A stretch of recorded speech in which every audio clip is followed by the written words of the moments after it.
Alright, Trends Change Renaissance Guy here. Got a few thoughts and few ideas to throw out there. This is going to be political, but at the same time, I hope educational. And it's based on three types of voters. We've got traditional voters, tactical voters, and then we have political voters. So, essentially, those are three categories that you have when you come to voting, okay?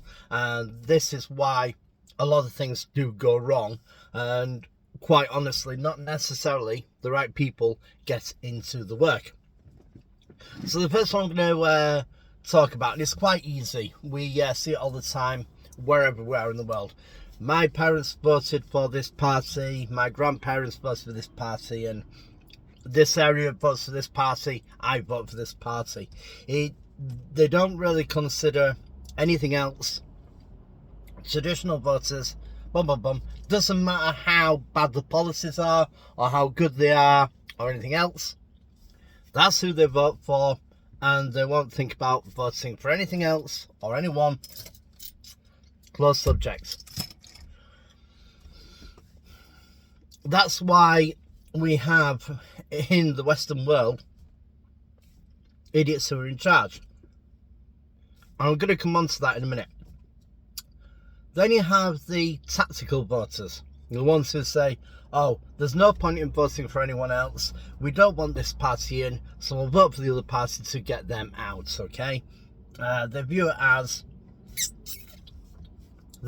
two parties, either left or right. That's all they're concerned about. If they don't like a party and a party's doing badly, oh, well, let's vote the other party in, get rid of this party because this other party will make things better. They don't consider any other party. They don't consider, and that's actually the majority of people. That's actually the majority of people.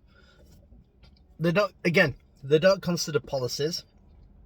They don't consider where the ramifications of those choices, especially in England at the moment, where we generally have a Fourth Reich situation going on with Keir Hitler Starmer. They're not interested. They wanted Conservatives out there. That was the goal. Can't tell them otherwise. If you vote for any other party, then, that's it. Now, you have the third one, which, as it should be, which we should all do. You should have the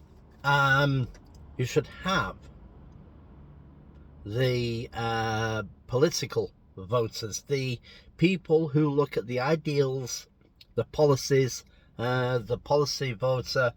Those people look at the policies of the person. They don't care if they're the favourites or whether been voted before. They look at the policies, they look at the situation and say, well, actually, these policies will deal with this situation and it'll deal with it effectively, so we will vote for this. And actually, to be fair, in England, technically that actually happened. But unfortunately, the system that we have is not based on an actual realistic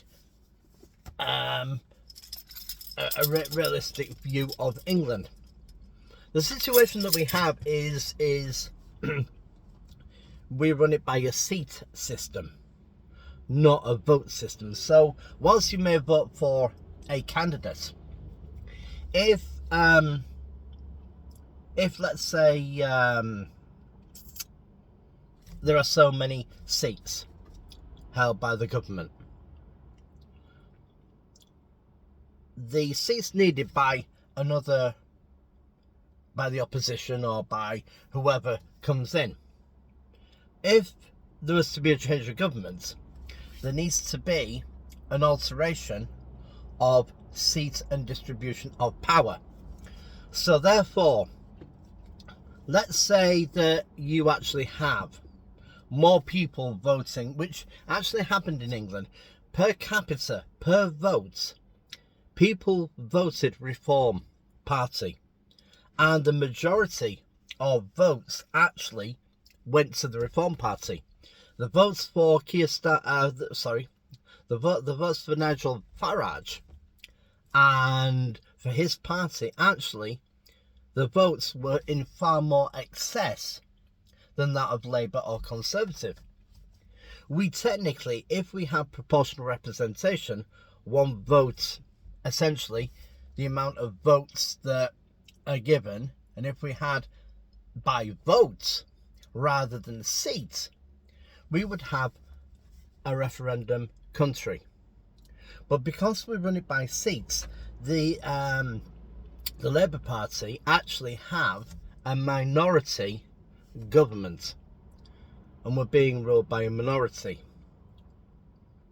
So that's why we're having a problem at the moment, because we have a man at the moment where people didn't actually vote for him, but he was able to swing the amount of seats that they had. Now, this can also happen by people leaving one party and defecting to another party. So let's say, which actually happened in a couple of areas, let's just say that you have a Conservative councillor or a Conservative representative. People have been voting Conservative all his life. He can decide that, well, I'm going to join with the Labour Party, leave the ranks of the Conservatives and join with what we call the Labour Party here. Which then, what will happen is he would not need to be voted in the next term, but will probably still get the votes because people like him. People like that person, and they will probably still vote for that person. Oh, well, we like him. He may have gone to the Labour Party, but we like him. He's looked after us, etc. Now, his policies may have changed to go in line with the party that he has gone to. So then, even though people are still voting for that guy, they're not voting for the policies that he stood for. So essentially, what can happen is you can have a minority government, or you can have someone switch sides, and automatically that will gain a party's influence within Parliament and gain the power. Now, at the moment, like I said, we have a situation, because we don't have proportional representation, which actually is a true democracy. Proportional representation, one man, one vote, and whoever has the most votes wins. We don't have that. Okay? And this is why an awful lot of people find themselves in a sticky situation, because they don't look at the policies. They don't look at how the party actually will unfold its manifesto. And because you can have such a thing as a minority government, which means that they don't have as many votes or as many seats, they've managed to hold on to the seats that they need, rather than saying, oh, well, the other side has more seats, has more votes. They're still able to hold power because they have held on to the seats that they actually had, the same number of seats that they had before the election, and they have it after. Therefore, they still have that power. Okay, that's the problem that we face. That's the problem that we have. Okay, that's why we face such a harsh situation, because people don't vote for policies. They vote for people or tradition, etc. So where does that leave us, really? Up shit streak.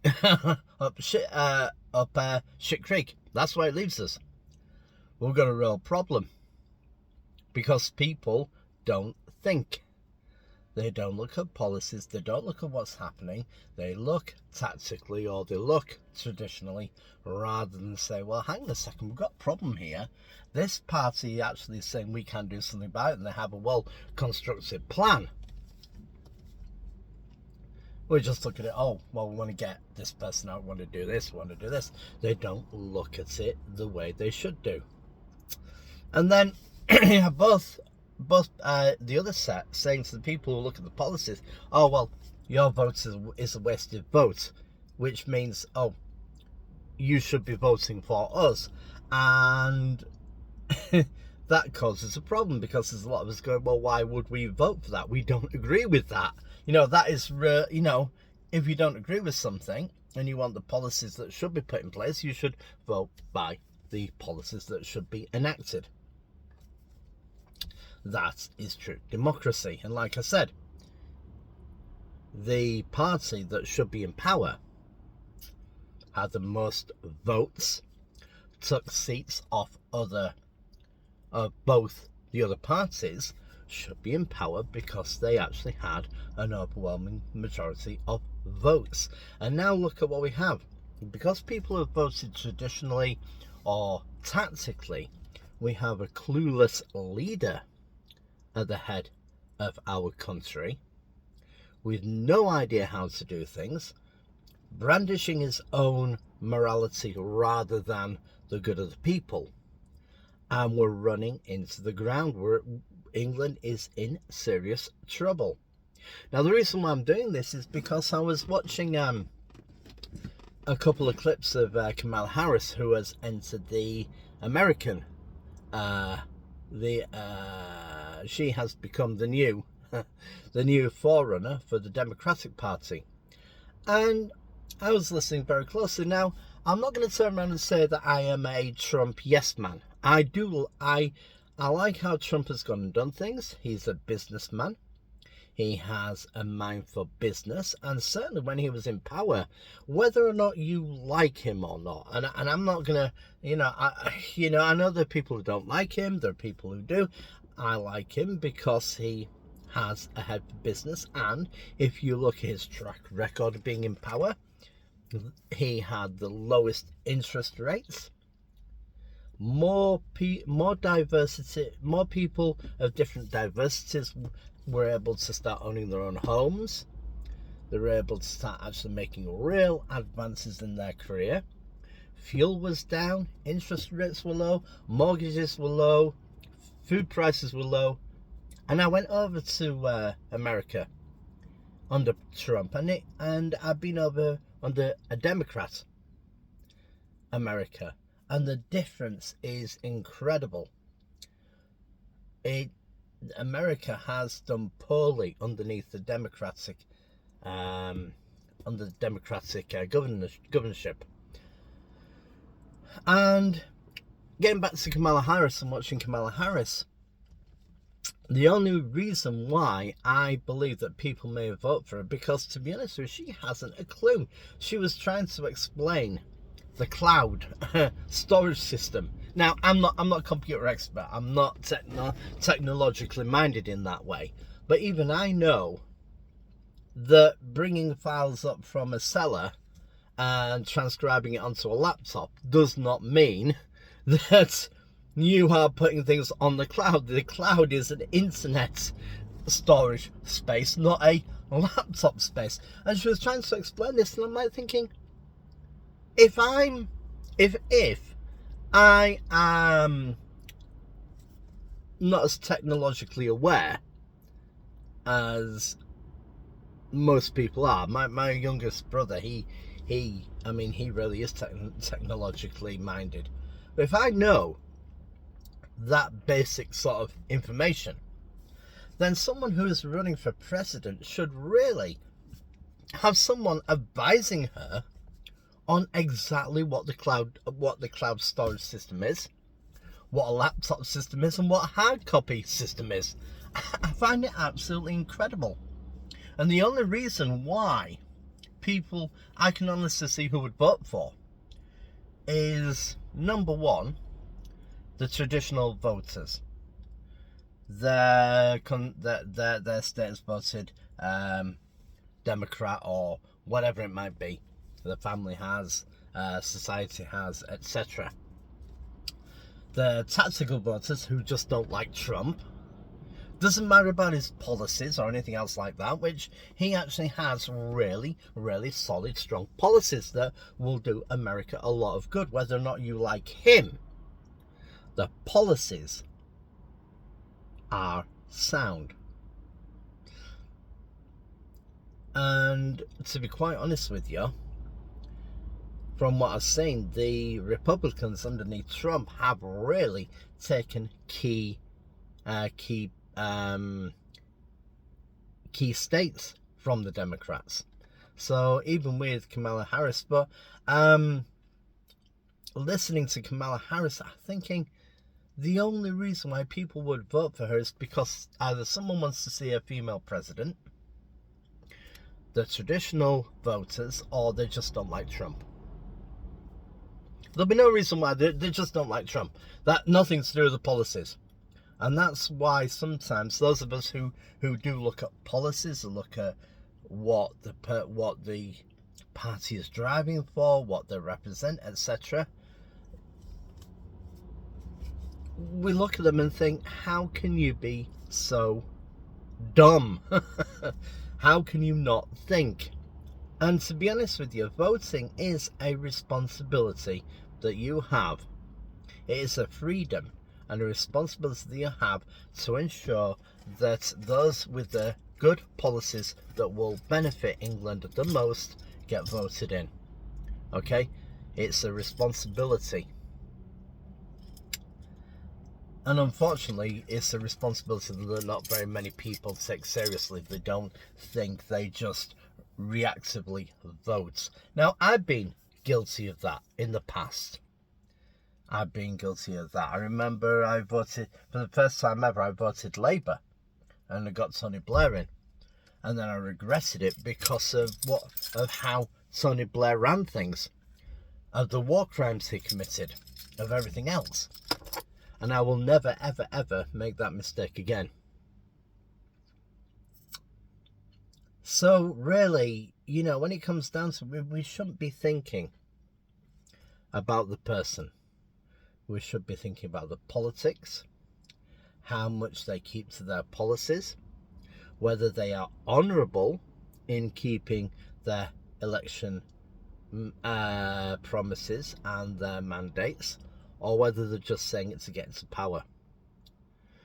Now, the final thought is the final problem that we face, and I do believe it's the world over, is that most people who are voted in come from the same circle. They come from the same system as everybody else, both on the left and the right. They come from the same educational place, everything else. It is a society where if you're not in it, you really don't have much of a chance. And to quote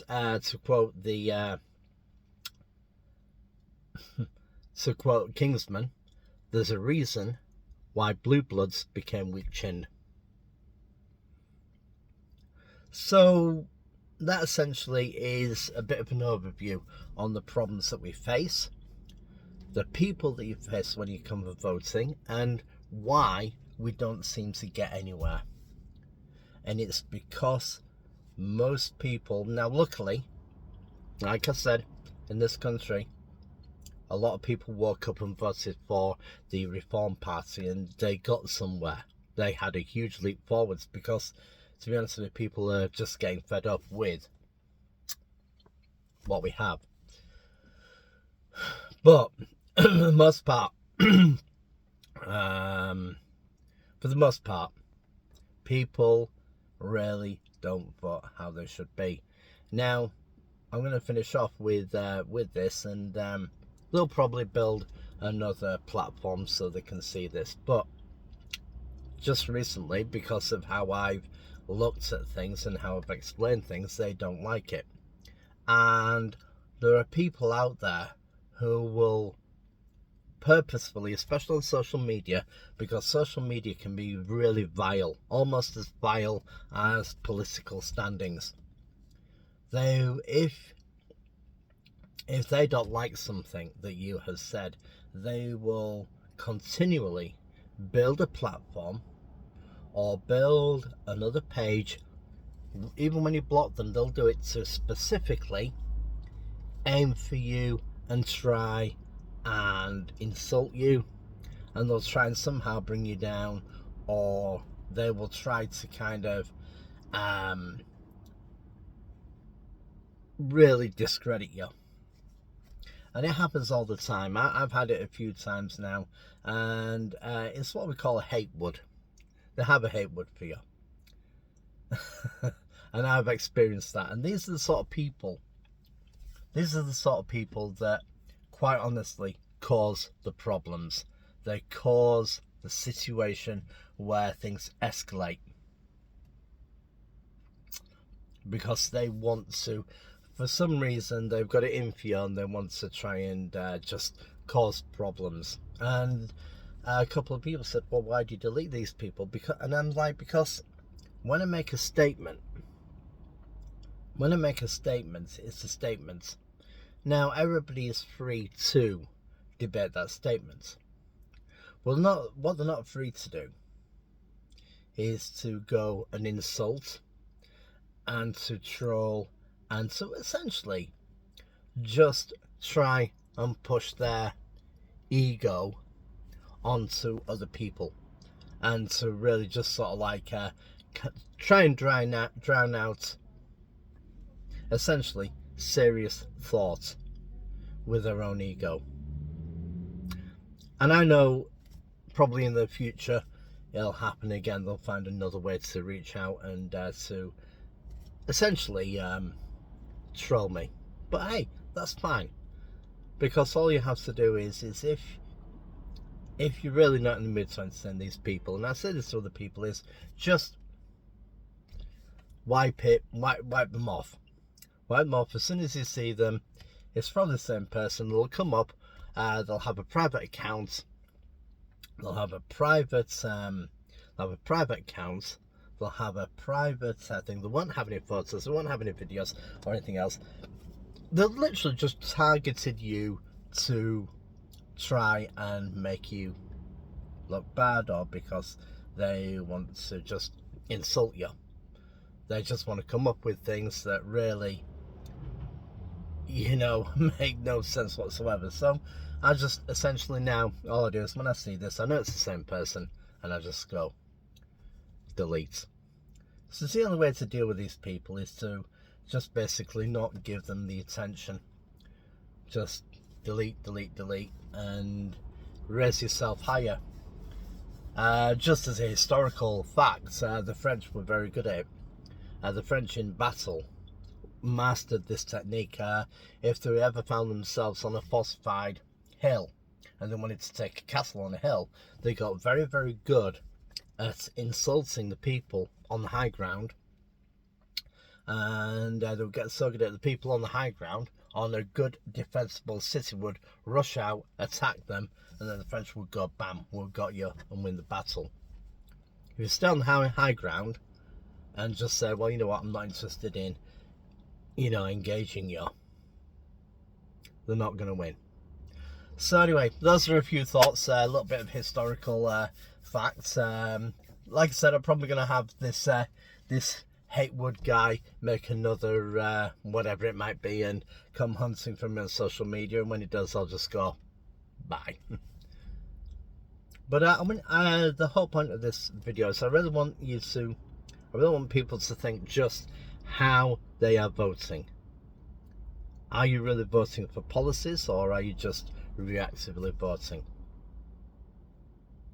Now, by the way, this is in no way of endorsement to the referendum party. I have my own views, my own political views, but I want to keep that out. And I know I have mentioned Farage and stuff, but I'm merely stating how things have worked and what's happened and the lay of the land. I'm not going to endorse either Conservative, Labour or referendum. I'm just pointing out the problems that we have and the problems that we face, and why perhaps we are not in a good shape as a country that we should be. So think before you vote.